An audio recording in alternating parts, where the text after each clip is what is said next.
ಗಜಮುಖನೇ ಗಣಪತಿಯೇ ನಿನಗೆ ವಂದನೆ. ನಂಬಿದವರ ಬಾಳಿನ ಕಲ್ಪತರು ನೀನೇ. ಹೀರೇಳು ಲೋಕದ ಹನುವಿನ ಇಹ ಪರದ ಸಾಧನಕ್ಕೆ ನೀನೇ ಕಾರಣ. ನಿನ್ನಲು ಮೇಲೋಟದ ಒಂದು ಕಿರಣ ನೀಡಿದರೆ ಸಾಕಯ್ಯ ಜನ್ಮ ಪಾವನ. ಗಜಮುಖನೇ ಗಣಪತಿಯೇ ನಿನಗೆ ವಂದನೆ. ನಂಬಿದವರ ಬಾಳಿನ ಕಲ್ಪತರು ನೀನೇ.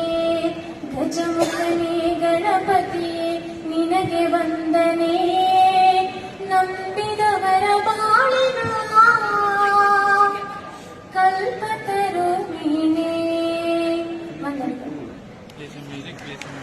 Thank you, Kavya, for filling the atmosphere with such positive vibes.